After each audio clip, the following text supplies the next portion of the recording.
Hello and welcome to the Sony Pro Show Q&A. I'm James Leach and I'm joined today by Robbie Fleming.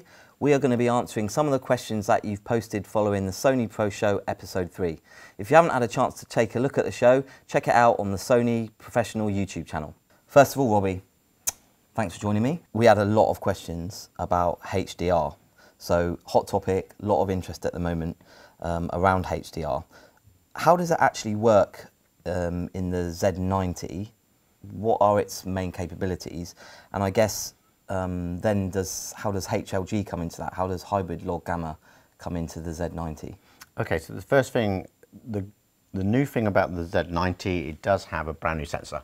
So that sensor actually gives us a lot more the ability to actually do the different colour space of 2020. Yep. So if we look at the chart here, you'll see that if we look at the left side, the colour chart there, that is what the human eye can actually see. And when we look at 709, you'll see, which is the actual yellow triangle, that is the actual colour information we catch in the 709 colour space. Right, okay. The great thing about when we go to the 2020 colour space is we're actually capturing a lot more. So the other triangle in there is the 2020. So you can see we're capturing a lot more colour within that colour space. And what we can do with the Z90, it actually captures that colour space for us. Right, okay. If we look at the right side, you can also see the actual different in volume as a cube, and you can see it's also capturing a lot more of the brightness as well. Okay. So when we're delivering an HDR picture to the television, it's not just colour, but it's also brightness as well, and difference between the actual contrast. Okay, understood. And on the Z90 then, how do you actually select in the picture profile HDR? Okay, so what we've done on the Z90 is we've added, in the picture profiles, we've added 3 new picture profiles. Okay. And number 10 of those is actually HLG. Yep. And it actually has 3 separate profiles within that as well, which are assignable. To get to those, very simple, press the assign button, which is picture profiles. Okay. Or you can go through the menu, yep. And you get to it. And then you can actually pick the one you're actually looking for.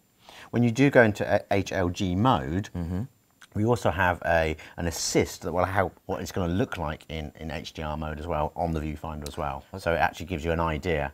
So it won't be flat, but it'll give you an idea of what actually the contrasts are going to be. We have the histogram as well, which can actually show it as well. Okay. So we've added some function to help you go to more the HDR type of functionality. Okay. And what we have here is the 10 separate picture profiles that we can actually use. 7 of these are actually what we had before, and they are 709. There are also some hyper gamma curves that we had before, which are cine ones.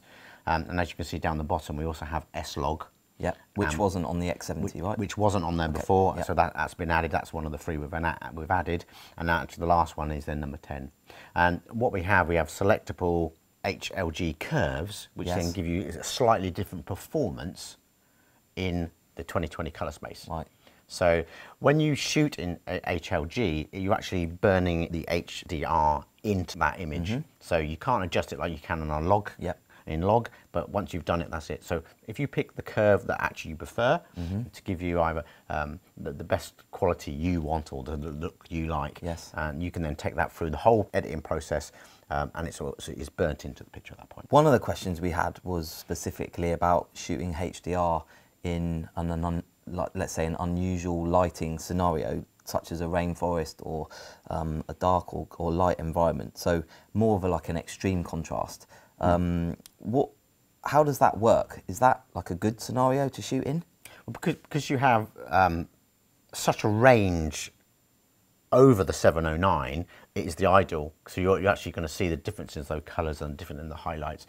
Obviously, you've got to make sure you know the camera, so you're actually getting enough light into it and actually using the right iris and such like. But once you've set it up, and it's definitely the right format to do that in, so to get the best quality you can. Okay, okay. And where do we see the value in HDR currently? HDR, very hot topic. As with any format, if you're shooting and you can get into the highest format, making any video from that format means that actually, whether you drop it down to go into the web, means you're actually working on the highest format you have. Yep. So I would suggest, no matter what camera you have, is work within the highest format of the camera, and that's going to give you the best results, whether you're actually doing it back to HDR or actually going out to web. Right, yeah, makes sense, okay. And then another question was also about, viewing and actually grading that content if you're shooting in HDR. Do you really need to have a reference monitor for HDR content? So one of the things we have on the camera, we have an assist that gives us an idea of what that looks like. When we actually go to more the grading process, so Sony are definitely in the forefront of the grading process, and we have 2 monitors that are actually the default monitors that are being used around the world for actually grading HDR. Yeah. Not everyone will have that. No. Obviously, we want them to. Yeah. But if they want to look at it, I would suggest that going out HDMI into an HDR TV will give them a good idea of what it's going to look at. Yeah. I mean, you have things like the Atomos will actually have an Atomos HDR mode as well, and that will give you an idea of what the HDR will actually look like. So using an external recorder, possibly during your shoot, will give you a good idea of what it's going to look like. Absolutely. But also back in post, really you need to see what that looks like. And then one option would be to use a consumer screen that gives you HDR capability. Great, thank you very much for your time today, Robbie. Really appreciate it. No problem. If you'd like to find out more, please visit pro.sony website and sign up to My Sony Professional YouTube channel. See you again soon.